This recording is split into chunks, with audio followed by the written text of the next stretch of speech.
بسم اللہ الرحمن الرحیم۔ تفسیر عثمانی سورہ نساء پارٹ نمبر 4۔ الصالحات نیک سندخلہم جنات البتہ ان کو ہم داخل کریں گے باغوں میں تجری من تحتها الانہار جن کے نیچے بہتی ہیں نہریں خالدین فیہا ابدا رہا کریں ان میں ہمیشہ لہم فیہا ازواج ان کے لیے وہاں عورتیں ہیں مطہرات ستھری وندخلہم ظلا ظلیلا اور ان کو ہم داخل کریں گے گھنی چھاؤں میں۔ نمبر 1،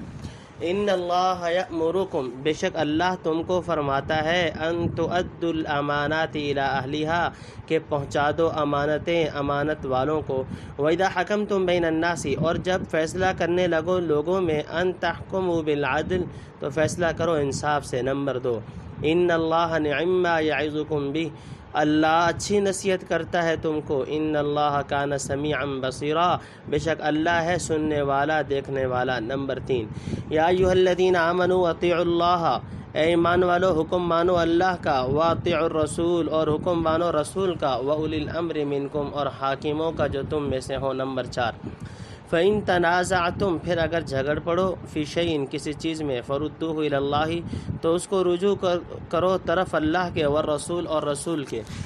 تفسیر۔ نمبر 1، جنت کی عورتیں اور باغات یعنی مومن ہمیشہ جنت میں رہیں گے اور ان کو عورتیں ایسی ملیں گی جو حیض اور دیگر علائشوں سے پاک ہوں گی اور ان کو گہری اور گنجان چھاؤں میں داخل کریں گے جو آفتاب کے دھوپ سے بالکل محفوظ ہوں گی۔ نمبر 2، امانتوں کی ادائیگی اور عدل کا حکم۔ یہود میں عادت تھی کہ امانت میں خیانت کرتے اور فصل خصومات میں اور رشوت وغیرہ کی وجہ سے کسی کی خاطر اور رعایت کر کے خلاف حق حکم دیتے، اس لیے مسلمانوں کو ان دونوں باتوں سے اس آیت میں روکا گیا۔ منقول ہے کہ فتح مکہ کے دن آپ صلی اللہ تعالیٰ علیہ وسلم نے خانہ کعبہ کے اندر داخل ہونا چاہا تو عثمان بن طلحہ کلید بردار خانہ کعبہ نے کنجی دینے سے انکار کیا تو حضرت علی رضی اللہ تعالیٰ عنہ نے اس سے چھین کر دروازہ کھول دیا۔ آپ فارغ ہو کر جب باہر تشریف لائے تو حضرت عباس رضی اللہ تعالیٰ عنہ نے آپ سے درخواست کی کہ یہ کنجی مجھ کو مل جائے۔ اس پر آیت نازل ہوئی اور کنجی عثمان ابن طلحہ ہی کے حوالے کی گئی۔ نمبر 3، یعنی اللہ تعالیٰ جو تم کو ادائے امانت اور عدل کے موافق حکم دینے کا حکم فرماتا ہے تمہارے لیے سراسر مفید ہے اور اللہ تعالیٰ تمہاری کھلی اور چھپی اور موجودہ اور آئندہ باتوں کو خوب جانتا ہے۔ تو اب اگر تم کو کہیں ادائے امانت یا عدل مفید معلوم نہ ہو تو حکم الہی کے مقابلے میں اس کا اعتبار نہ ہوگا۔ نمبر 4، اولی الامر کی اطاعت کا حکم۔ پہلی آیت میں حکام کو عدل کا حکم فرما کر اب اوروں کو حکام کی متابعت کا حکم دیا جاتا ہے، جس سے ظاہر ہوتا ہے کہ حکام کی اطاعت جب ہی واجب ہوگی جب وہ حق کی اطاعت کریں گے۔ فائدہ، حاکم اسلام بادشاہ یا اس کا صوبہ دار یا قاضی یا سردار لشکر یا جو کوئی کسی کام پر مقرر ہو ان کے حکم کا ماننا ضروری ہے جب تک کہ وہ خدا اور رسول کے خلاف حکم نہ دیں۔ اگر خدا اور رسول کے حکم کے صریح خلاف کریں تو اس کے حکم کو ہرگز نہ مانیں۔ ان کنتم تؤمنون باللہ اگر یقین رکھتے ہو اللہ پر والیوم الآخر اور قیامت کے دن پر۔ نمبر 1، ذالک خیر و احسن تأویلا یہ اچھی بات ہے اور بہت بہتر ہے اس کا انجام۔ نمبر 2، الم تر الی الذین کیا تو نے نہ دیکھا ان کو یزعمون انہم آمنوا جو دعویٰ کرتے ہیں کہ ایمان لائے ہیں بما انزل الیک اس پر جو اترا تیری طرف وما انزل من قبلک اور جو اترا تجھ سے پہلے یریدون ان یتحاکموا چاہتے ہیں کہ قضیہ لے جائیں الی الطاغوت شیطان کی طرف وقد امروا ان یکفروا بھی اور حکم ہو چکا ہے ان کو کہ اس کو نہ مانے ویرید الشیطان اور چاہتا ہے شیطان ان یضلہم ضلالا بعیدا کہ ان کو بہکا کر دور جا ڈالے۔ نمبر 3، وَإِذَا قِيلَ لَهُمْ اور جب ان کو کہے تعالوا کہ آؤ الی ما انزل اللہ کے حکم کی طرف جو اس نے اتارا وإلی الرسول اور رسول کی طرف رأیت المنافقین تو دیکھے تو منافقوں کو یصدون عنک صدودا کہ ہٹتے ہیں تجھ سے رک کر۔ نمبر 4، فکیف اذا اصابتہم مصیبت پھر کیا ہو کہ جب ان کو پہنچے مصیبت بما قدمت ایدیہم اپنے ہاتھوں کے کیے ہوئے سے ثم پھر۔ تفسیر۔ نمبر 1، اختلاف کی صورت میں شریعت سے رجوع کرو یعنی اور اگر تم میں اور اولو الامر میں باہم اختلاف ہو جائے کہ حاکم کا یہ حکم اللہ اور رسول کے حکم کے موافق ہے یا مخالف تو اس کو کتاب اللہ اور سنت رسول اللہ کی طرف رجوع کر کے طے کر لیا کرو کہ وہ حکم فی الحقیقت اللہ اور رسول کے حکم کے موافق ہے یا مخالف، اور جو بات محقق ہو جائے اسی کو بالاتفاق مسلم اور معمول بھی سمجھنا چاہیے اور اختلاف کو دور کر دینا چاہیے۔ اگر تم کو اللہ اور قیامت کے دن پر ایمان ہے، کیونکہ جس کو اللہ اور قیامت پر ایمان ہوگا وہ ضرور اختلاف کی صورت میں اللہ اور رسول کے حکم کی طرف رجوع کرے گا اور ان کے حکم کی مخالفت سے بے حد ڈرے گا، جس سے معلوم ہو گیا کہ جو اللہ اور رسول کے حکم سے بھاگے گا وہ مسلمان نہیں۔ اس لیے اگر دو مسلمان آپس میں جھگڑیں، ایک نے کہا چلو شرع کی طرف رجوع کریں، دوسرے نے کہا میں شرع کو نہیں سمجھتا، مجھ کو شرع سے کام نہیں، تو اس کو بے شک کافر کہیں گے۔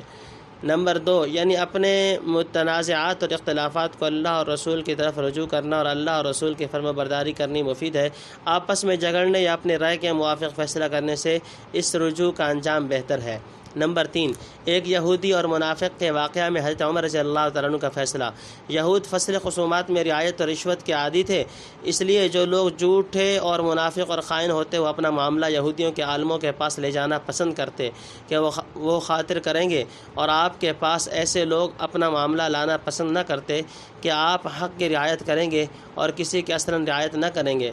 مدینہ میں ایک یہودی اور ایک منافق کے ظاہر میں مسلمان تھا، کسی امر میں دونوں جھگڑ پڑے۔ یہودی جو سچا تھا اس نے کہا چل محمد صلی اللہ علیہ وسلم کے پاس، اور منافق جو جھوٹا تھا اس نے کہا چل کعب بن اشرف کے پاس جو یہودیوں میں عالم اور سردار تھا۔ آخر وہ دونوں آپ صلی اللہ علیہ وسلم خدمت میں جھگڑا لے کر آئے تو آپ صلی اللہ علیہ وسلم نے یہودی کا حق ثابت فرمایا۔ منافق جو باہر نکلا تو کہنے لگا اچھا حضرت عمر کے پاس چلو، وہ جو فیصلہ کر دے وہی منظور، اور رسول اللہ صلی اللہ علیہ وسلم کے فیصلے پر راضی نہ ہوا۔ غالباً یہ سمجھا ہوگا کہ میں مدعی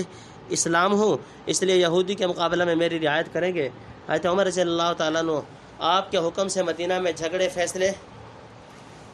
فیصل کیا کرتے تھے، چنانچہ وہ دونوں حضرت عمر کے پاس آئے۔ جب حضرت عمر نے یہ جھگڑا سنا اور یہودی کے بیان سے ان کو یہ بھی معلوم ہو گیا کہ یہ قضیہ آپ کی خدمت میں جا چکا ہے اور آپ اس معاملے میں یہودی کو سچا اور غالب کر چکے ہیں، تو حضرت عمر نے اس منافق کو قتل کر دیا اور فرمایا جو کوئی ایسے قاضی کے فیصلے کو نہ مانے اس کا فیصلہ یہی ہے۔ اس کے وارث حضرت محمد صلی اللہ علیہ وسلم خدمت میں آئے اور حضرت عمر پر قتل کا دعویٰ کیا اور قسمیں کھانے لگے کہ حضرت عمر کے پاس تو صرف اس وجہ سے گئے تھے شاید وہ اس معاملے میں باہم صلح کرا دیں، یہ وجہ نہ تھی کہ حضرت صلی اللہ علیہ وسلم کے فیصلے سے انکار تھا۔ اس پر آیتیں نازل ہوئیں، ان آیت میں اصل حقیقت ظاہر فرما دی گئی اور حضرت عمر رضی اللہ تعالیٰ عنہ کا لقب فاروق فرمایا۔ نمبر 4، حضرت صلی اللہ علیہ وسلم کو منصف بنانے میں منافقین کی روگردانی، یعنی جب کسی جھگڑے میں منافقوں سے کہا جائے کہ اللہ تعالیٰ نے جو حکم نازل فرمایا ہے اس کی طرف آؤ اور اس کے رسول کے روبرو اپنے جھگڑے کو لاؤ، تو ظاہر میں چونکہ مدعی اسلام ہے اس لیے صاف طور پر تو انکار نہیں کر سکتے، مگر آپ کے پاس آنے سے اور حکم الہی پر چلنے سے بچتے ہیں اور رکتے ہیں کہ کسی ترکیب سے جان بچ جائے اور رسول کو چھوڑ کر جہاں ہمارا جی چاہے اپنا جھگڑا لے جائیں۔ جاؤک یحلفون، آمیں تیرے پاس قسمیں کھاتے ہوئے اللہ کی، باللہ ان اردنا الا احسانا و توفیقا، کہ ہم کو غرض نہ تھی مگر بھلائی اور ملاپ۔ نمبر 1، اولئک الذین یعلم اللہ ما فی قلوبہم، یہ وہ لوگ ہیں کہ اللہ جانتا ہے جو ان کے دل میں ہے۔ فاعرض عنہم، سو تو ان سے تغافل کر، وعظہم، اور ان کو نصیحت کر، وقل لہم فی انفسہم قولا بلیغا، اور ان سے کہے ان کے حق میں بات کام کی۔ نمبر 2، وما ارسلنا من رسول، اور ہم نے کوئی رسول نہیں بھیجا، الا لیطاع باذن اللہ، مگر اسی واسطے کہ اس کا حکم مانے اللہ کے فرمانے سے۔ ولو انہم اذ ظلموا انفسہم، اور اگر وہ لوگ جس وقت انہوں نے اپنا برا کیا تھا، جاؤکا، آتے تیرے پاس، فاستغفر اللہ، پھر اللہ تعالیٰ سے معافی چاہتے، واستغفر لهم الرسول، اور رسول بھی ان کو بخشواتا، لوجد اللہ تواب الرحیم، تو البتہ اللہ کو پاتے معاف کرنے والا مہربان۔ نمبر 3، فلا وربک لا یؤمنون، سو قسم ہے تیرے رب کی وہ مومن نہ ہوں گے، حتی یحکموک فیما شجر بینہم، یہاں تک کہ تجھ کو ہی منصف بن جانے اس جھگڑے میں جو ان میں اٹھے، ثم لا یجدوا فی انفسہم حرجا، پھر نہ پاویں اپنے جی میں تنگی، مما قضیت، تیرے فیصلے سے، ویسلموا تسلیما، اور قبول کریں خوشی سے۔ نمبر 4، ولو، اور اگر، تفسیر نمبر 1، حضرت عمر رضی اللہ تعالیٰ عنہ کے فیصلے کی توثیق، یعنی یہ تو سب کچھ ہوا مگر یہ منافق لوگ اس وقت کیا کریں گے جس وقت پہنچنے لگے ان کو عذاب ان کے کرتوت کا، یعنی فصل خصومات میں آپ کے پاس آنے سے جو رکتے اور بچتے ہیں، جب اس کا عذاب ان پر آنے لگے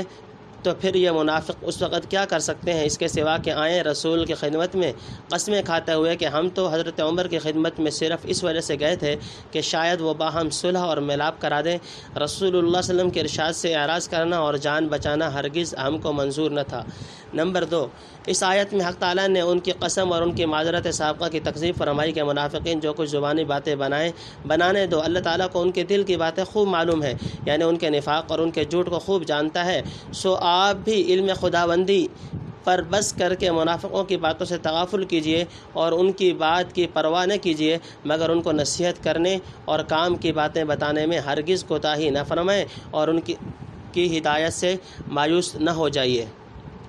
ہوجیے۔ نمبر 3، ہر رسول کا فیصلہ قطعی ہوتا ہے، یعنی اللہ تعالیٰ جس رسول کو اپنے بندوں کی طرف بھیجتا ہے سو اسی غرض کے لیے بھیجتا ہے کہ اللہ کے حکم کے موافق بندے ان کے کہنے کو مانیں۔ تو اب ضرور تھا کہ یہ لوگ رسول اللہ صلی اللہ علیہ وسلم کے ارشاد کو بلا تأمل پہلے ہی سے دل و جان سے تسلیم کرتے، اور اگر گناہ اور برا کرنے کے بعد بھی متنبہ ہو جاتے اور اللہ تعالیٰ سے معافی چاہتے اور رسول بھی ان کی معافی کی دعا کرتا تو پھر بھی حق تعالیٰ ان کی توبہ قبول فرما لیتا، مگر انہوں نے تو یہ غضب کیا کہ اول تو رسول اللہ صلی اللہ علیہ وسلم کے حکم سے جو بعین ہی اللہ تعالیٰ کا حکم تھا ہٹے اور بچے، پھر جب اس کا وبال ان پر پڑا تو اب بھی متنبہ اور تائب نہ ہوئے، بلکہ لگے جھوٹی قسمیں کھانے اور تعویلیں گھڑنے، پھر ایسوں کی مغفرت ہو تو کیوں کر ہو۔ نمبر 4، رسول اللہ کو حکم بنائے بغیر ایمان ممکن نہیں، یعنی منافق لوگ کس بہودہ خیال میں ہیں اور کیسے بہودہ ہیلوں سے کام نکالنا چاہتے ہیں ان کو خوب سمجھ لینا چاہیے۔ ہم قسم کھا کر کہتے ہیں کہ جب تک یہ لوگ تم کو اے رسول اپنے تمام چھوٹے بڑے مالی جانی نزاعات میں منصف اور حاکم نہ جان لیں گے، تمہارے فیصلے اور حکم سے ان کے جی میں کچھ تنگی اور ناخوشی نہ آنے پائے اور تمہارے ہر ایک حکم کو خوشی کے ساتھ دل سے قبول نہ کر لیں گے، اس وقت تک ہرگز ان کو ایمان نصیب نہیں ہو سکتا۔ اب جو کرنا ہو سوچ سمجھ کر کریں۔ انا کتبنا علیہم، ہم ان پر حکم کرتے، ان اقتلوا انفسکم، کہ ہلاک کرو اپنی جان، او اخرجوا من دیارکم، یا چھوڑ نکلو اپنے گھر، ما فعلوه الا قلیل منہم، تو ایسا نہ کرتے مگر تھوڑے ان میں سے، ولو انہم فعلوا، اور اگر یہ لوگ کریں ما یوعظون بہ، وہ جو ان کو نصیحت کی جاتی ہے، لکان خیرا لہم، تو البتہ ان کے حق میں بہتر ہو، واشد تثبیتا، اور زیادہ ثابت رکھنے والا ہو دین میں، وَإِذًا لَآتَيْنَاهُم مِّن لَّدُنَّا، اور اس وقت البتہ دیں گے ہم ان کو اپنے پاس سے اجر عظیمہ بڑا ثواب، وَلَهَدَيْنَاهُم، اور چلامیں ان کو صراطا مستقیمہ سیدھی راہ۔ نمبر 1، وَمَن يُطِعِ اللَّهَ وَالرَّسُولَ، اور جو کوئی حکم مانے اللہ کا اور اس کے رسول کا، فَأُولَٰئِكَ مَعَ الَّذِينَ أَنْعَمَ اللَّهُ عَلَيْهِمْ، سو وہ ان کے ساتھ ہیں جن پر اللہ نے انعام کیا، من النبیین، کہ وہ نبی، والصدیقین، اور صدیق، والشہداء، اور شہید، والصالحین، اور نیک بخت ہیں، وحسن اولئک رفیقا، اور اچھی ہے ان کی رفاقت۔ نمبر 2، ذالک الفضل من اللہ، یہ فضل ہے اللہ کی طرف سے، وکفی باللہ علیما، اور اللہ کافی ہے جاننے والا۔ نمبر 3، یا ایھا الذین آمنوا، اے ایمان والو، خذوا، لے لو۔ تفصیل۔ نمبر 1، منافقین کو نصیحت، یعنی سب کی جانوں کا مالک چونکہ خدا تعالیٰ ہے اس لیے اس کے حکم میں تو کسی کو جان سے بھی دریغ نہ کرنا چاہیے۔ سو اگر اللہ تعالیٰ لوگوں کو کہیں اپنے جانوں کے ہلاک کر ڈالنے اور جلا وطن ہو جانے کا حکم فرما دیتا، جیسے کہ بنی اسرائیل پر حکم کر دیا تھا، تو بجا نہ لاتے اس حکم کو مگر گنے چنے صرف سچے اور پکے ایمان والے، یا منافق ایسے حکم پر کیسے عمل کر سکتے تھے؟ اب ان کو سمجھنا چاہیے کہ ان کو ہم نے جو حکم دے رکھے ہیں وہ محض ان کی نصیحت اور خیرخواہی کے ہیں، نہ جان کے ہلاکت کا حکم دیا گیا نہ جلاوطن ہونے کا۔ اگر انہی آسان اور سہل حکموں پر چلیں تو نفاق بالکل جاتا رہے اور خالص مسلمان ہو جائیں، مگر افسوس سمجھتے نہیں اور حالت موجودہ کو غنیمت نہیں سمجھتے کہ ذرا سی بات دین و دنیا دونوں درست ہوئے جاتے ہیں۔ نمبر 2، انبیاء، صدیقین، شہداء اور صالحین۔ نبی وہ ہیں جن پر اللہ تعالیٰ کی طرف سے وحی آئے، یعنی فرشتہ ظاہر میں آ کر پیغام کہہ جائے، اور صدیق وہ کہ جو پیغام اور احکام خدا تعالیٰ کی طرف سے پیغمبروں کو آئے ان کا جی آپ ہی اس پر گواہی دے اور بلا دلیل اس کی تصدیق کرے، اور شہید وہ کہ پیغمبروں کے حکم پر جان دینے کو حاضر ہیں، اور صالح اور نیک بخت وہ کہ جن کی طبیعت نیکی ہی پر پیدا ہوئی ہے اور بری باتوں سے اپنے نفس اور بدن کی اصلاح اور صفائی کر چکے ہیں۔ مطلب یہ ہے کہ یہ 4 قسمیں مذکورہ جو امت کے باقی افراد سے افضل ہیں، ان کے سوا جو مسلمان ہیں اور درجہ میں ان کے برابر نہیں لیکن اللہ اور رسول کی فرما برداری میں مشغول ہیں، وہ لوگ بھی انہی کے شمار اور ذیل میں لیے جائیں گے۔ اور ان حضرات کی رفاقت بہت ہی خوبی اور فضیلت کی بات ہے، اس کو کوئی حقیر نہ سمجھے۔ فائدہ: اس آیت میں اشارہ ہو گیا کہ منافقین جن کا ذکر پہلے سے ہو رہا ہے وہ اس رفاقت اور معیت سے محروم ہیں۔ نمبر 3، یعنی اللہ اور رسول کے حکم ماننے والوں کو انبیاء اور صدیقین اور شہداء اور صالحین کی رفاقت میسر آنی اللہ کا بڑا انعام اور اس کا محض فضل ہے، ان کے اطاعت کا معاوضہ نہیں جس سے منافقین بالکل محروم ہے۔ اور اللہ کافی ہے جاننے والا اور خبر رکھنے والا، وہ ہر ایک مخلص اور منافق اور ہر مطیع کی اطاعت اور اس کے استحقاق اصلی اور مقدار فضل کو بالتفصیل جانتا ہے، تو اب کسی کو ان امور کی تفاصیل کی وجہ سے وعدہ الہی کے پورا ہونے میں خلجان پیدا نہ ہو۔ حذرکم، اپنے ہتھیار، فانفروا ثبات، پھر نکلو جدا جدا فوج ہو کر، او انفروا جميعا، یا سب اکٹھے۔ نمبر 1، وَإِنَّ مِنْكُمْ لَمَن لَّيُبَطِّئَنَّ، اور تم میں سے بعض ایسے ہیں کہ البتہ دیر لگائے گا۔ نمبر 2، فَإِنْ أَصَابَتْكُم مُّصِيبَةٌ، پھر اگر تم کو کوئی مصیبت پہنچے، قَالَ قَدْ أَنْعَمَ اللَّهُ عَلَيَّ، تو کہے اللہ نے مجھ پر فضل کیا، إِذْ لَمْ أَكُن مَّعَهُمْ شَهِيدًا، کہ میں نہ ہوا ان کے ساتھ۔ نمبر 3، وَلَئِنْ أَصَابَكُم فَضْلٌ مِّنَ اللَّهِ، اور اگر تم کو پہنچا فضل اللہ کی طرف سے، لَيَقُولُنَّ كَأَن لَّمْ تَكُن بَيْنَكُمْ وَبَيْنَهُ مَوَدَّةٌ، تو اس طرح کہنے لگے گا کہ گویا نہ تھی تم میں اور اس میں کچھ دوستی۔ یا لیتنی کنت معہم، اے کاش میں ہوتا ان کے ساتھ، فافوز فوزا عظیما، تو پاتا بڑی مراد۔ نمبر 4، فلیقاتل فی سبیل اللہ، سو چاہیے لڑیں اللہ کی راہ میں، الذین یشترون الحیات الدنیا بالآخرہ، وہ لوگ جو بیچتے ہیں دنیا کی زندگی آخرت کے بدلے۔ ومن یقاتل، اور جو کوئی لڑے، فی سبیل اللہ، اللہ کی راہ میں، فیقتل، پھر مارا جاوے، او یغلب، یا غالب ہوئے، فسوف نؤتیہ اجرا عظیما، تو ہم دیں گے اس کو بڑا ثواب۔ نمبر 5، وما لکم لا تقاتلون فی، اور تم کو کیا ہوا ہے کہ نہیں لڑتے۔ تفسیر نمبر 1، جہاد کا بیان، جہاں سے جہاد کا ذکر ہے، اس سے پہلی آیت میں یہ ذکر تھا کہ جو اللہ اور رسول کی فرما برداری کرے گا اس کو انبیاء اور صدیقین اور شہداء اور صالحین کی رفاقت انعام میں ملے گی۔ اور احکام خداوندی میں حکم جہاد چونکہ شاق اور دشوار ہے، خصوصاً منافقین پر جن کا ذکر اوپر سے آ رہا ہے، اس لیے جہاد کا حکم فرمایا کہ ہر کوئی حضرات انبیاء، صدیقین وغیرہ کی رفاقت اور معیت کی امید نہ کرنے لگے۔ منقول ہے کہ شروع اسلام میں بہت سے ضعیف الاسلام بھی دعوت اسلامی کو قبول کر چکے تھے، پھر جب جہاد فرض ہو گیا تو بعض متزلزل ہو گئے اور بعض کفار کے ہم زبان ہو کر آپ کی مخالفت کرنے لگے۔ اس پر یہ آیت نازل ہوئی۔ مطلب یہ ہے کہ مسلمانوں، منافقوں کی کیفیت تو تم کو پہلے ہی سے معلوم ہو چکی، اب خیر اسی میں ہے کہ تم اپنا ہر طرح سے بچاؤ اور اپنی خبرداری اور احتیاط کر لو، ہتھیاروں سے ہو یا تدبیر سے، عقل سے ہو یا سامان سے، اور دشمنوں کے مقابلے اور مقاتلے کے لیے گھر سے باہر نکلو، متفرق طور پر یہ سب اکٹھے ہو کر جیسے موقع ہو۔ نمبر 2، جہاد میں منافقین کا رویہ، یعنی مسلمانوں تمہاری جماعت میں سے بعض ایسے بھی گھسے ہوئے ہیں کہ جہاد کو جانے میں دیر لگاتے ہیں اور رکتے ہیں اور حکم خداوندی کی تعمیل نہیں کرتے، بلکہ نفع دنیاوی کو تکتے رہتے ہیں، اور اس سے مراد منافق ہیں جیسے عبداللہ ابن ابی اور اس کے ساتھ۔ یہ لوگ گو ظاہر میں اسلام قبول کر چکے تھے، مگر ان کو سب باتوں سے مقصود صرف دنیا کا نفع تھا، حق تعالیٰ کی فرما برداری سے کوئی غرض ان کو نہ تھی۔ نمبر 3، پہلے گزر چکا تھا کہ منافق لوگ نکلنے میں دیر لگاتے ہیں اور جہاد میں جانے والوں کی حالت کو تکتے رہتے ہیں کہ کیا گزری۔ اب فرماتے ہیں کہ جانے کے بعد اگر مسلمانوں کو جہاد میں کوئی صدمہ پہنچ گیا، مثلا مقتول ہو گئے، یہ شکست پیش آ گئی، تو منافق بہت خوش ہوتے ہیں اور کہتے ہیں کہ اللہ کا بڑا فضل ہوا کہ ہم لڑائی میں ان کے ساتھ نہ تھے، ورنہ ہماری بھی خیر نہ تھی، اللہ الحمدللہ خوب بچے۔ نمبر 4، یعنی اور اگر مسلمانوں پر اللہ کا فضل ہو گیا، مثلا فتح ہو گئی یا مال غنیمت بہت سا ہاتھ آ گیا، تو منافق سخت پچھتاتے ہیں اور دشمنوں کی طرح قلب حسد سے کہتے ہیں، ہائے افسوس، میں جہاد میں مسلمانوں کے ساتھ ہوتا تو مجھ کو بھی بڑی کامیابی نصیب ہوتی، یعنی لوٹ کا مال ہاتھ آتا۔ یعنی منافقوں کو فقط اپنی محرومی پر افسوس نہیں ہوتا، بلکہ اپنی محرومی سے زیادہ مسلمانوں کی کامیابی پر حسد اور قلق ہوتا ہے۔ نمبر 5، مجاہدین کے فضائل، یعنی اگر منافق لوگ جہاد سے رکیں تو رکیں اور اپنے نشیب و فراز دنیاوی کو تکتے رہیں تو تکتے رہیں، مگر جو لوگ کہ آخرت کے مقابلے میں دنیا پر لات مار چکے ہیں، ان کو چاہیے کہ اللہ کی راہ میں بے تامل لڑیں اور دنیا کی زندگی اور اس کے مال و دولت پر نظر نہ رکھیں، اور سمجھ لیں کہ اللہ تعالیٰ کی اطاعت اور حکم برداری میں ہر طرح نفع ہے، غالب ہوں یا مغلوب، مال ملے یا نہ ملے۔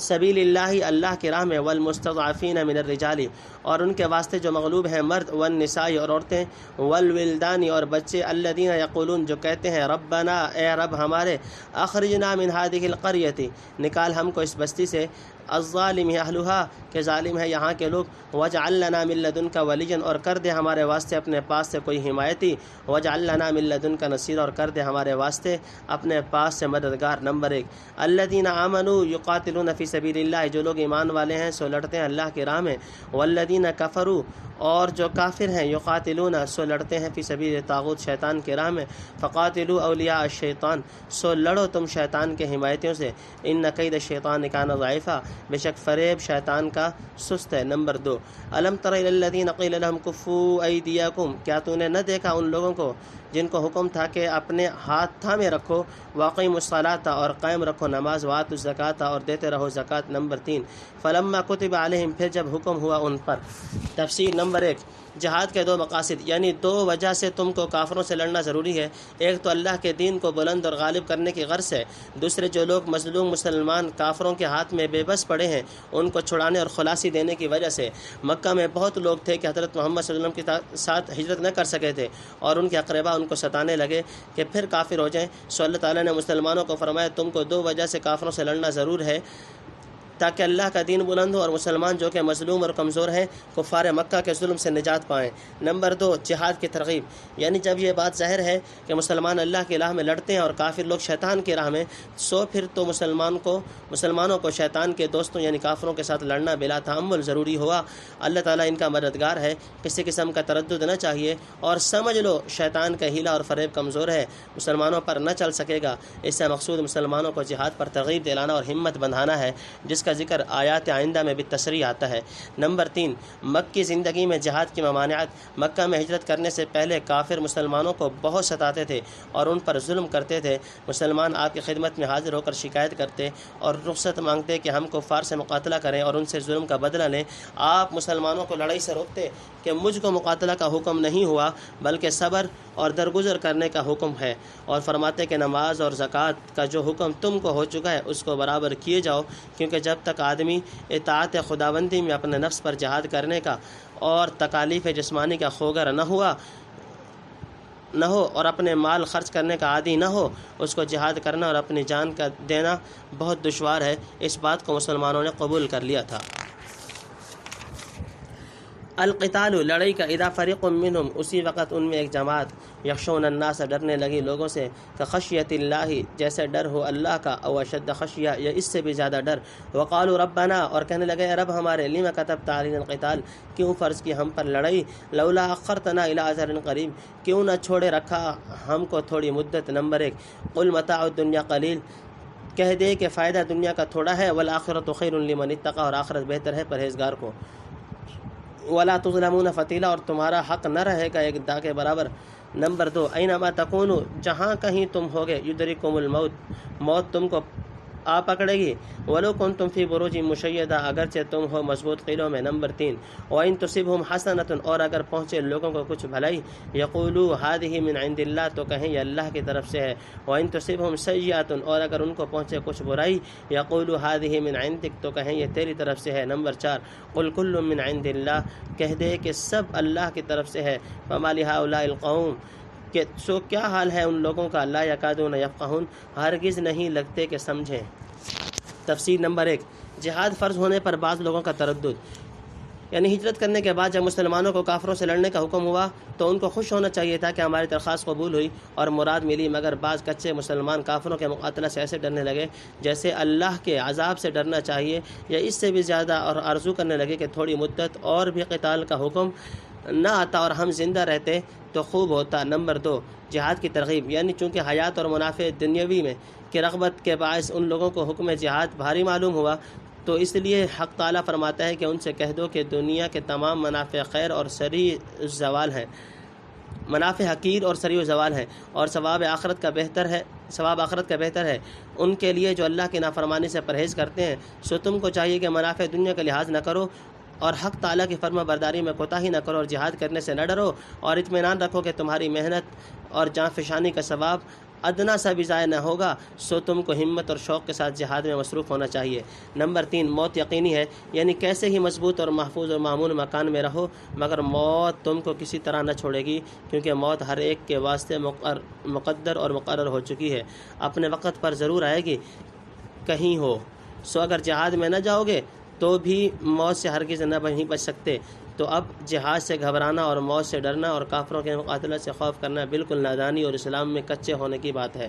نمبر 4، منافقین یعنی ان منافقین کا اور عجیب حال سنو۔ اگر تدبیر لڑائی کی درست ہوئی اور فتح ہوئی اور غنیمت کا مال ہاتھ آ گیا تو کہتے ہیں کہ یہ خدا کی طرف سے ہے، یعنی اتفاقی بات ہو گئی، رسول اللہ صلی اللہ علیہ وسلم کی تدبیر کے قائل نہ ہوتے، اور اگر تدبیر بگڑ جاتی اور ہزیمت تو نقصان پیش آ جاتا تو الزام رکھتے آپ کی تدبیر پر۔ حدیثاً کوئی بات۔ نمبر 1، ما اصابک من حسنۃ، جو پہنچے تجھ کو کوئی بھلائی، فمن اللہ، سو اللہ کی طرف سے ہے، وما اصابک من سیئۃ، اور جو پہنچے تجھ کو کوئی برائی،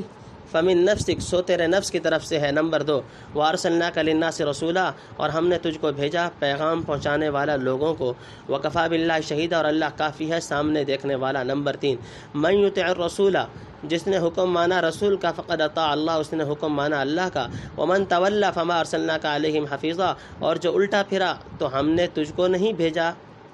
ان پر نگہبان۔ نمبر 4، وَيَقُولُونَ طَاعَةٌ، اور کہتے ہیں کہ قبول ہے، فَإِذَا بَرَزُوا مِنْ عِنْدِكَ، پھر جب باہر گئے تیرے پاس سے، بَيَّتَ طَائِفَةٌ مِّنْهُمْ، تو مشورہ کرتے ہیں بعضے ان میں سے رات کو، غیر الذی تقول، اس کے خلاف جو تجھ سے کہہ چکے تھے، واللہ یکتب، اور اللہ لکھتا ہے، ما یبیتون، جو وہ مشورہ کرتے ہیں، فَأَعْرِضْ عَنْهُمْ، سو تو تغافل کر ان سے، وَتَوَکَّلْ عَلَى اللّہ، اور بھروسہ کر اللہ پر، وَكَفَى بِاللّہ وکیلا، اور اللہ کافی ہے کارساز۔ نمبر 5، افلا یتدبرون القرآن، کیا غور نہیں کرتے قرآن میں، وَلَوْ كَانَ مِنْ عِنْدِ غَيْرِ اللّہ،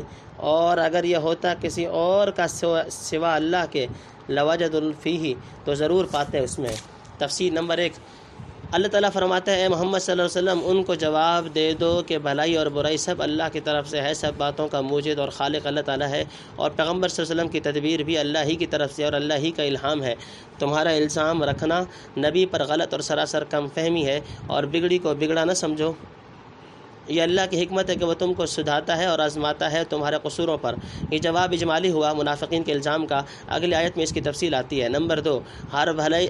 برائی کے اللہ کی طرف سے ہے۔ یہ اصل بات یہ ہے کہ جملہ بھلائی اور برائی کا موجد ہر چند اللہ ہے، مگر بندہ کو چاہیے کہ نیکی اور بھلائی کو حق تعالیٰ کا فضل اور احسان سمجھے، اور سختی اور برائی کو اپنے اعمال کی شامت جانے۔ اس کے الزام پیغمبر صلی اللہ علیہ وسلم پر نہ رکھے۔ پیغمبر ان امور کے لیے نہ موجد ہے نہ سبب، بلکہ موجد یعنی ان باتوں کا پیدا کرنے والا تو اللہ ہے، اور سبب تمہارے عمل۔ نمبر 3، حضرت صلی اللہ علیہ وسلم پوری انسانیت کے نبی ہیں۔ حق تعالیٰ رسول اللہ علیہ وسلم سے منافقوں کے الزام کو دور فرما کر ارشاد فرماتا ہے کہ ہم نے تم کو تمام لوگوں کے لیے رسول بنا کر کے بھیجا، اور ہم کو سب کچھ معلوم ہے، ہم سب کے اعمال کا بدلہ دے لیں گے۔ تم کسی کے بیہودہ انکار و الزام کی پرواہ نہ کرو، اپنا کار رسالت کیے جاؤ۔ نمبر 4، آپ کی رسالت کو محقق فرما کر اب خدا تعالیٰ آپ کے متعلق یہ حکم سناتا ہے کہ جو ہمارے رسول صلی اللہ علیہ وسلم کی فرما برداری کرے گا وہ بے شک ہمارا تابع دار ہے، اور جو اسے روگردانی کرے گا تو ہم نے تجھ کو اے رسول ان لوگوں پر نگہبان بنا کر نہیں بھیجا کہ ان کو گناہ نہ کرنے دے، ہم ان کو دیکھ لیں گے، تیرا کام صرف پیغام پہنچانا ہے، آگے ثواب یا عقاب یہ ہمارا کام ہے۔ نمبر 5، منافقین کی ایک اور مکاری۔ ان منافقین کی ایک اور مکاری سنو، آپ کے روبرو آ کر تو کہہ جاتے ہیں کہ ہم نے قبول کیا حکم تیرا، اور باہر جا کر مشورہ کرتے ہیں اس کے خلاف، یعنی تیری نافرمانی اور مخالفت کا مشورہ کرتے ہیں، اور اللہ کے یہاں ان کے سب مشورے لکھے جاتے ہیں ان کو سزا دینے کے لیے۔ سو اے نبی ان سے منہ پھیر لے اور کسی بات کی پرواہ مت کر، اور اپنے سب کام اللہ کے حوالے کر دے، وہ تیرے لیے کافی ہے۔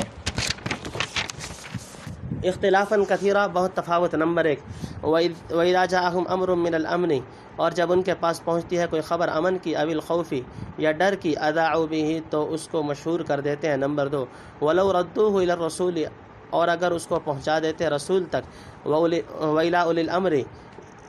اور اپنے حاکموں تک، منہم ان میں، لَعَلِمَهُ الَّذِينَ يَسْتَنبِطُونَهُ مِنْهُمْ، تو تحقیق کرتے اس کو جو ان میں سے تحقیق کرنے والے ہیں اس کی۔ نمبر 3، وَلَوْلَا فَضْلُ اللَّهِ عَلَيْكُمْ وَرَحْمَتُهُ، اور اگر نہ ہوتا فضل اللہ کا تم پر اور اس کی مہربانی، لَاتَّبَعْتُمُ الشَّيْطَانَ إِلَّا قَلِيلًا، تو البتہ تم پیچھے ہو رہے تھے شیطان کے مگر تھوڑے۔ نمبر 4، فَقَاتِلْ فِي سَبِيلِ اللَّهِ، سو تو لڑ اللہ کے راہ میں، لَا تُكَلَّفُ إِلَّا نَفْسَكَ، تو ذمہ دار نہیں مگر اپنی جان کا، وَحَرِّضِ الْمُؤْمِنِينَ، اور تاکید کر مسلمانوں کو، عَسَى اللَّهُ، قریب ہے کہ اللہ،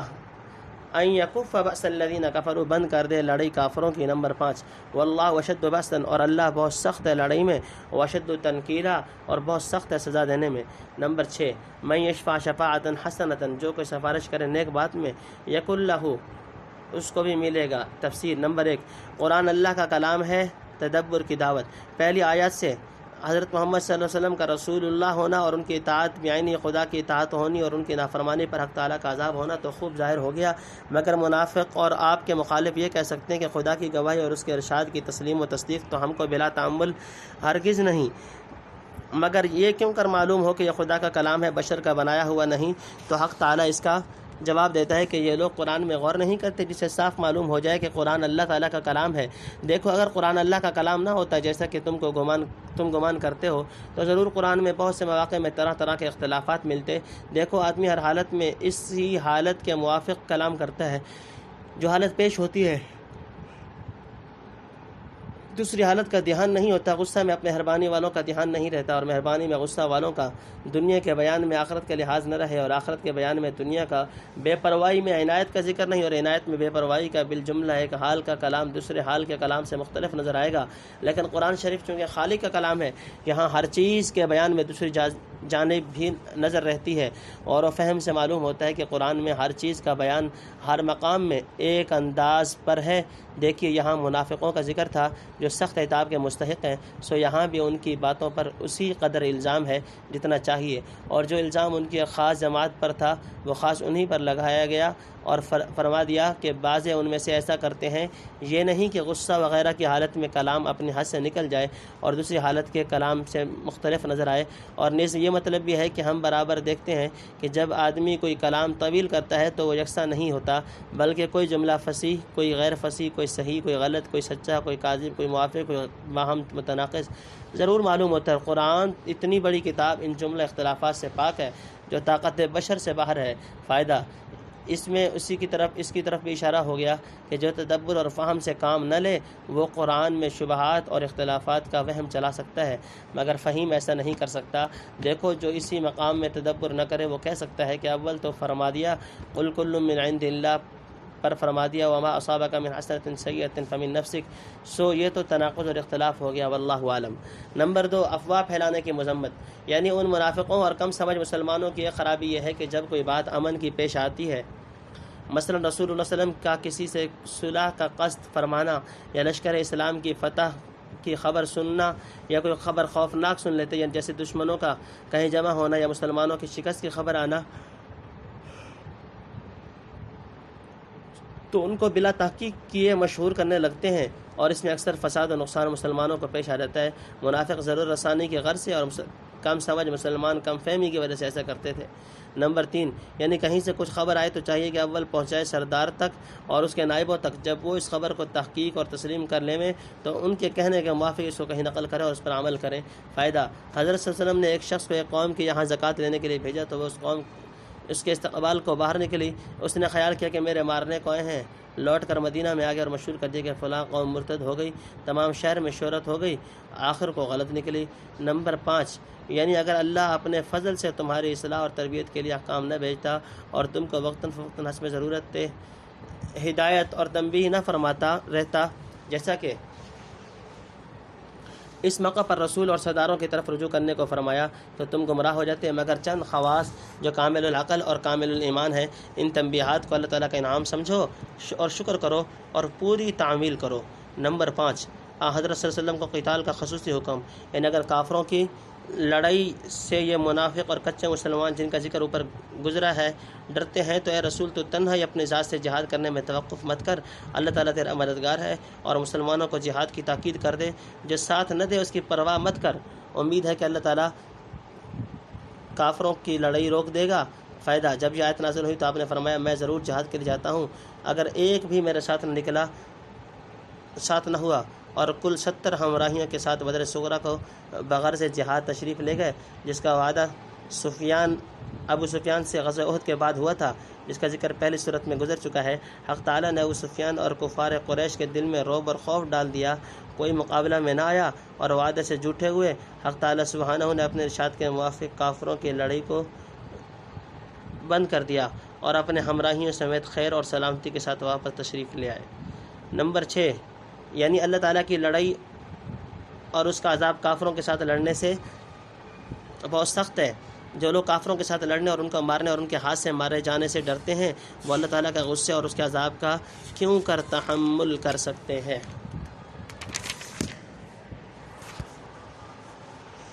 نصیب منہا ان میں سے ایک حصہ، ومن یشفع شفاعتا سیئہ اور جو کوئی سفارش کرے گا بری بات میں، یکن لہ کفل منہا اس پر بھی ہے ایک بوجھ اس میں سے۔ نمبر 1 وکان اللہ علی کل شیء مقیتا اور اللہ ہے ہر چیز پر قدرت رکھنے والا۔ نمبر 2 وَإِذَا حُيِّيتُم بِتَحِيَّةٍ اور جب تم کو دعا دیوے کوئی، فَحَيُّوا بِأَحْسَنَ مِنْهَا تو تم بھی دعا دو اس سے بہتر، اور ردوہا یا وہی کہو الٹ کر، ان اللہ کان علی کل شیء حسیبا بے شک اللہ ہے ہر چیز کا حساب کرنے والا۔ نمبر 3 اللہ لا الہ الا ہو اللہ کے سوا کسی کی بندگی نہیں، لا یجمعنکم الی یوم القیامۃ لا ریب فیہ بے شک تم کو جمع کرے گا قیامت کے دن، اس میں کوئی شبہ نہیں۔ ومن اصدق من اللہ حدیثا اور اللہ سے سچی کس کی بات۔ نمبر 4 فما لکم فی المنافقین فئتین پھر تم کو کیا ہوا کہ منافقوں کے معاملے میں دو فریق ہو رہے ہو۔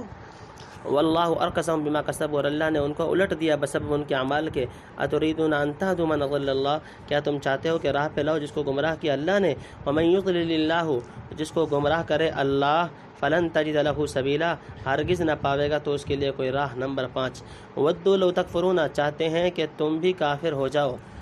تفسیر نمبر 1 سفارش کرنے کا بیان، یعنی اگر کوئی نیک کام میں سائز سفارش کرے جیسا کہ نبی علیہ السلام کا مسلمانوں کو جہاد کی تاکید فرمانا، یا کوئی بری بات میں سائز ہو جیسے منافق اور سست مسلمانوں کا جہاد سے ڈر کر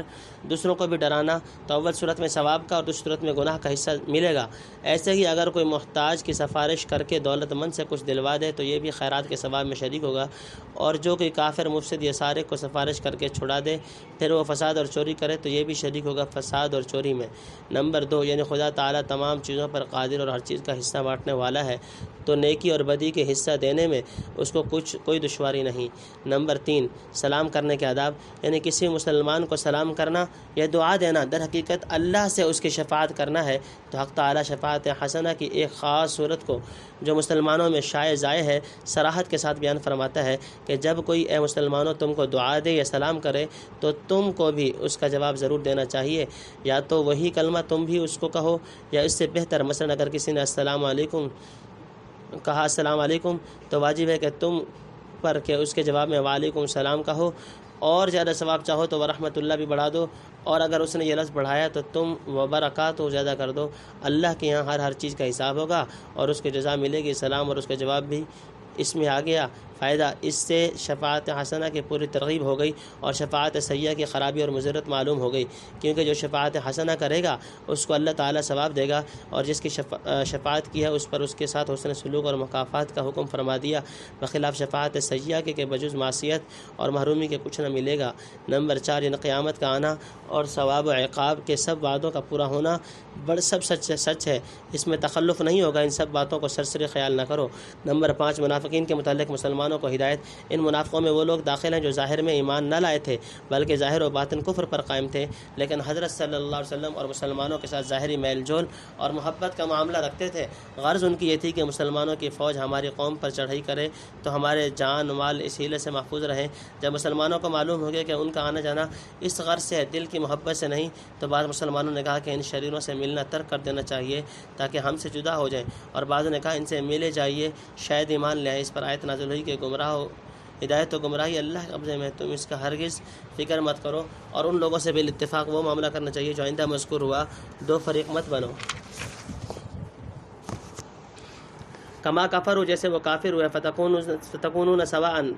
پھر تم سب برابر ہو جاؤ، فلا تتخذوا منهم اولیاء سو تم ان میں سے کسی کو دوست مت بناؤ، حتی یہاجروا فی سبیل اللہ یہاں تک کہ وطن چھوڑاویں اللہ کی راہ میں، فإن تولوا پھر اگر اس کو قبول نہ کریں، فخذوہم تو ان کو پکڑو، وقتلوہم اور مار ڈالو، حیث وجدتموہم جہاں پاؤ، ولا تتخذوا منهم ولیا ولا نصیرا اور نہ بناؤ ان میں سے کسی کو دوست اور نہ مددگار۔ نمبر 1 الا الذين يصلون الى قوم بينكم وبينهم ميثاق مگر وہ لوگ جو ملاپ رکھتے ہیں قوم سے کہ تم میں اور ان میں عہد ہے، او جاؤکم حسرت صدورہم یا آئے ہیں تمہارے پاس کہ تنگ ہو گئے دل ان کے، ان یقاتلوکم او یقاتلوا قومہم تمہاری لڑائی سے اور اپنی قوم کی لڑائی سے بھی، ولو شاء اللہ لسلطہم علیکم فلقاتلوکم اور اگر اللہ چاہتا تو ان کو تم پر زور دے دیتا تو ضرور لڑتے تم سے، فإن اعتزلوکم سو اگر یکسو رہیں وہ تم سے، فلم یقاتلوکم پھر تم سے نہ لڑیں، والقوا الیکم السلام اور پیش کریں تم پر صلح، فما جعل اللہ لکم علیہم سبیلا تو اللہ نے نہیں دی تم کو ان پر راہ۔ نمبر 2 تفسیر منافقین سے قتال کا حکم، یعنی یہ منافق لوگ تو کفر پر ایسے جمے ہوئے ہیں کہ خود تو اسلام کیا قبول کریں گے، وہ تو یہ چاہتے ہیں کہ تم بھی ان کے مثل کافر ہو کر ان کے برابر ہو جاؤ۔ سو اب تم کو چاہیے کہ وہ جب تک ایمان قبول کر کے اپنے وطن چھوڑ کر تمہارے پاس نہ چلے آئیں اس وقت تک ان کو دوست نہ بناؤ اور نہ اپنے کسی کام میں ان کو دخل دو اور نہ ان کی حمایت اور اعانت کرو، اور اگر وہ لوگ ایمان اور ہجرت کے قبول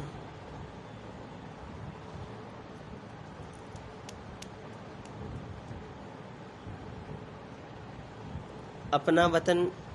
ایمان ہجرت کو قبول نہ کریں تو ان کو قید کرو اور قتل کرو جہاں قابو پاؤ، اور اجتناب کلی رکھو اور ان سے کوئی تعلق نہ رکھو۔ نمبر 2 معاہدہ قوموں سے قتال کی ممانعت، معاہد قوموں سے قتال کی ممانعت، یعنی اس ظاہری ملنے جلنے سے ان کو قید اور قتل سے مت بچاؤ مگر کل 2 طرح سے، ایک تو یہ کہ جن لوگوں سے تمہاری صلح ہے ان سے بھی ان کا بھی معاہدہ اور مصالحت ہو تو وہ بھی صلح میں داخل ہو گئے، دوسری طرح یہ کہ جو لوگ لڑائی سے عاجز ہو کر تم سے صلح کی بات کریں اور اس بات کا عہد کریں کہ نہ اپنے قوم کی طرفدار ہو کر تم سے لڑیں گے نہ تمہارے ساتھ ہو کر اپنے قوم سے لڑیں گے، اس عہد پر قائم بھی رہیں تو ایسے لوگوں سے بھی مت لڑو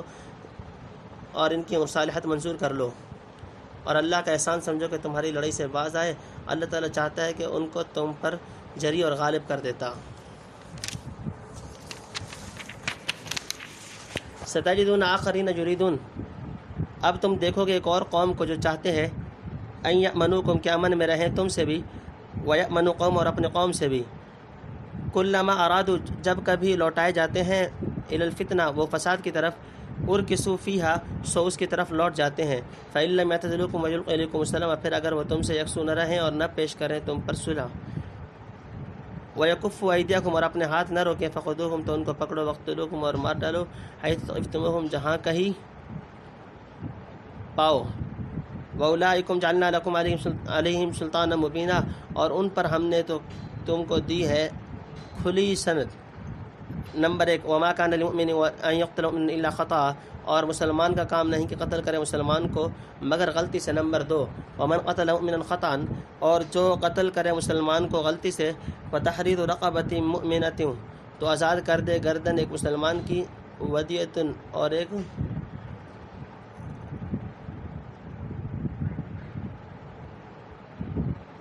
اور خون بہا، مسلمۃ الی اہلہ پہنچایا اس کے گھر والوں کو، الا ان یصدقوا مگر یہ کہ وہ معاف کر دیں، فإن كان من قوم عدو لکم وہو پھر اگر مقتول تھا ایسے قوم میں کہ وہ تمہارے دشمن ہیں اور خود وہ۔ تفسیر نمبر 1 یعنی بعض لوگ ایسے بھی ہیں کہ تم سے عہد کر جاتے ہیں کہ نہ تم سے لڑیں گے نہ اپنے قوم سے تاکہ تم سے اور اپنے قوم دونوں سے امن میں رہیں، لیکن اس عہد پر قائم نہیں رہنا چاہتے بلکہ جب اپنے قوم کا غلبہ دیکھتے تو ان کے مددگار ہو جاتے ہیں، تو ایسے لوگوں سے تم بھی درگزر مت کرو، تمہارے ہاتھ تو صریح حجت آ گئی کہ انہوں نے اپنا عہد خود توڑ ڈالا۔ نمبر 2 مومنوں کے قتل خطا کا معاملہ، اس موقع پر قتل خطا کے احکام بیان فرمائے جا رہے ہیں، اور یہ کہ کلمہ اسلام کہنے والے کو قتل کرنا گناہ عظیم ہے، اگر غلطی سے مارا گیا تو مجبوری کی بات ہے، اس کے احکام یہ ہے کہ اور اسی کے ذیل میں مجاہدین کی فضیلت اور اس کے دار کفر سے دار اسلام کی طرف ہجرت کرنے کی ضرورت اور سفر اور آخرت کے اور خوف کی نماز کی کیفیت بیان فرمائی جاتی ہے۔ فائدہ قتل خطا یعنی مسلمانوں کو غلطی سے قتل کر دینے کی کئی صورتیں، مثلا غلطی سے مسلمانوں کو شکار سمجھ کر مار ڈالا یا تیر اور گولی شکار پر چلائی، چوک کر کسی مسلمان کے پاس جا لگی۔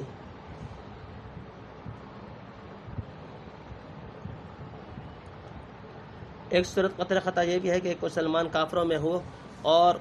اس کو کوئی مسلمان کافر سمجھ کر بوجہ لاعلمی قتل کر ڈالے، اور جہاں اسی صورت کا بیان فرمانا مقصود ہے۔ مجاہدین کو یہ بات اکثر پیش آ جاتی اور آیات سابقہ کی یہی مناسب ہے، گو قتل خطا کی اور صورتوں کا بھی یہی حکم ہے اور صورتیں بھی اس میں آ گئیں۔ مؤمن مسلمان تھا، فتحریر رقبۃ تو آزاد کرے گردن مؤمنۃ ایک مسلمان کی، وإن كانت من قوم اور اگر وہ تھا ایسی قوم میں سے بینکم وبینہم میثاق تم میں اور ان میں عہد ہے، فدیۃ مسلمۃ الی اہلہ تو خون بہا پہنچائے اس کے گھر والوں کو، وتحریر رقبۃ مؤمنہ اور آزاد کرے گردن ایک مسلمان کی، فمن لم یجد فصیام شہرین متتابعین پھر جس کو میسر نہ ہو تو روزے رکھے 2 مہینے کے برابر، توبۃ من اللہ گناہ بخشوانے کو اللہ سے، وکان اللہ علیما حکیما اللہ جاننے والا حکمت والا ہے۔ نمبر 1 ومن یقتل مؤمنا متعمدا اور جو قتل کرے مسلمان کو جان کر، فجزاء جہنم تو اس کی سزا اور دوزخ ہے، خالدن فیہا پڑا رہے گا اسی میں، وغضب اللہ علیہ ولعنہ اور اللہ کا اس پر غضب ہوا اور اس کو لعنت کی، وعد لہ عذابا عظیما اور اس کے واسطے تیار کیا بڑا عذاب۔ نمبر 2 یا ایھا الذین آمنوا ایمان والو اذا ضربتم فی سبیل اللہ جب سفر کرو اللہ کے راہ میں، فتبینوا تو تحقیق کر لیا کرو، ولا تقولوا اور مت کہو لمن القا اس شخص کو جو تم سے۔ تفسیر نمبر 1 قتل خطا کی سزا۔ اس آیت میں قتل خطا کے 2 حکم بتلائے گئے، ایک تو آزاد کرنا بردہ مسلمان کا، اور اس کا مقدور نہ ہو تو 2 مہینے متصل روزے رکھنا، یہ کفارہ ہے خدا تعالیٰ کی جناب میں اپنی خطا کا۔ دوسرے اس مقتول کے وارثوں کو خون بہا دینا، یہ ان کا حق ہے، ان کے معاف کرنے سے معاف بھی ہو سکتا ہے اور کفارہ کسی کے معاف کرنے سے بھی معاف نہیں ہو سکتا۔ اس کے متعلق 3 صورتیں ہو سکتی ہیں، کیونکہ جس مسلمان کو غلطی سے قتل کیا اس کے وارث مسلمان ہوں گے یا کافر، اگر کافر ہو تو ان سے مصالحت ہے یا دشمنی۔ اول دونوں صورتوں میں مقتول کے وارثوں کو خون بہا دینا پڑے گا، تیسری صورت میں خون بہا لازم نہ ہوگا اور کفارہ سب صورتوں میں ادا کرنا ہوگا۔ فائدہ خون بہا مذہب حنفی میں تخمیناً 2740 روپے ہوتے ہیں، یہ روپیہ قاتل کی برادری کو 3 برس میں متفرق طور پر دینا ہوگا مقتول کے وارثوں کو۔ نمبر 2 قتل عامد کی سزا، یعنی اگر ایک مسلمان دوسرے مسلمان کو غلطی سے نہیں بلکہ قصداً اور مسلمان معلوم کرنے کے بعد قتل کرے گا تو اس کے لیے آخرت میں جہنم اور لعنت اور عذاب عظیم ہے، کفارہ سے اس کی رہائی نہیں ہوگی، باقی رہی دنیاوی سزا اور سورہ بقرہ میں گزر چکی۔ فائدہ جمہور علماء کے نزدیک خلود اس کے لیے ہے جو مسلمانوں کے قتل کو حلال سمجھے، کیونکہ اس کے کفر میں شک نہیں، یا خلود سے مراد یہ ہے کہ مدت دراز تک جہنم میں رہے، یا وہ شخص مستحق ہوا تو اسی سزا کا ہے، آگے اللہ مالک ہے جو چاہے کرے، واللہ اعلم۔ یہ پارٹ اپنے اختتام کو پہنچا۔